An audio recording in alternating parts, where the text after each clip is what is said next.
గుజ్జనగుళ్ళ park, Koratipadu పార్క్ని సందర్శించడం జరిగింది పొద్దున్నే. ఇంత సిటీ లైఫ్లో ఇలాంటి ట్రాక్లు అవసరం చాలా ఉంది. అయితే ఈ ట్రాకుల్లో ఎన్నో రకాల సమస్యలు ఉన్నాయి. కొంచెం వాటర్ లేవని, ట్రాకుల్లో దుమ్ము వస్తుందని, కొన్ని చోట్ల ఎక్విప్మెంట్ లేవని, స్ట్రీట్ లైట్స్ లేవని వింటున్నాము. కొరటిపాడు పార్క్ లాంటిది, కొరటిపాడు ట్రాక్ లాంటి వాటికి కాస్త టాయిలెట్స్, వాటి మెయింటెనెన్స్ బాగాలేదని విన్నాము. ప్రతి సమస్య మీద దృష్టి పెట్టి వచ్చి రాగానే వాటి పరిష్కార దిశగా వెళ్తాము. సో ఇలాంటి ట్రాకులు ఇంకొన్ని గుంటూరు సిటీలో ఉండడం ఎంతో ఆవశ్యకత. ప్రజలు పెరిగిపోతున్నారు, వారికి ఆరోగ్యం చాలా ముఖ్యం. కాబట్టి ఈ బ్యూటిఫికేషన్ ఆఫ్ ట్రాక్స్ని మేము చూసి దృష్టిలో పెట్టుకొని ముందుకెళ్తాము. వాకింగ్ ట్రాక్స్ వీటిని విజిట్ చేసాం, చూసి అందరితో మాట్లాడాం. జనరల్గా ఏంటంటే ఇక్కడ ఉన్న సమస్యలు వాక్ చేసేటప్పుడు నేను కూడా చూస్తాం, విపరీతంగా డస్ట్ వస్తూ ఉంది. సో దాన్ని కొంచెం కంట్రోల్ చేయాల్సిన అవసరం ఉంది.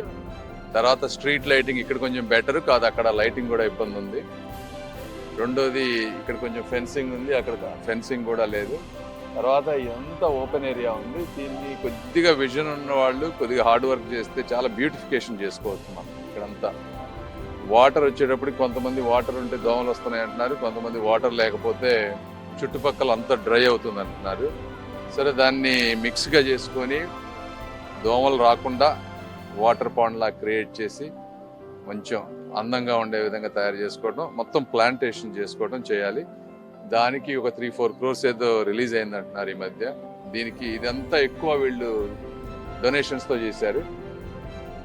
ఈ రెండింటిని, ఈ సమస్యలు మాకు అర్థమైనాయి కాబట్టి రేపు వచ్చిన తర్వాత దాన్ని కూడా ఫాస్ట్గా రిలీజ్ అయిన ఫండ్స్ 3-4 crores ఏదైతే రిలీజ్ అయిందో దాన్ని ఫాస్ట్గా చేసే విధానంగా ఒకటి చేస్తాం. తర్వాత ఇక్కడ జిమ్ అనేది ఒకటి ఉంది, దాంట్లో ఇంకా ఎక్విప్మెంట్ లేదంటున్నారు. అవి ఎలా చేయాలో చూసి ఓవరాల్గా సమస్యలు అర్థమైనాయి కాబట్టి 1 by 1 చేసుకుంటూ వస్తాం. బట్ ఎందుకంటే ఎక్సర్సైజ్ అనేది చాలా ఇంపార్టెంట్. కొన్ని వేల మంది చుట్టుపక్కల తిరుగుతున్నారు. ఇదంతా మనం యాంత్రిక జీవనంలో ఉన్నాం, అపార్ట్మెంట్ల కల్చర్లో ఉన్నాం కాబట్టి ఇలాంటివి కనీసం ఒక ఫ్యూ కిలోమీటర్స్కి 1-2 అద్భుతంగా, అంటే పొద్దున్నే లేకుండా ఎక్సర్సైజ్ డైలీ చేయాలంటే చాలా మందికి మోటివేషన్ ఉండదు. దీన్ని ప్రాపర్గా చేస్తే రావాలి, మోటివేటివ్గా ఫ్యామిలీతో వచ్చి మనం నడవాలనే విధంగా చేసినప్పుడు మాత్రమే సమాజానికి మేలు జరుగుద్ది.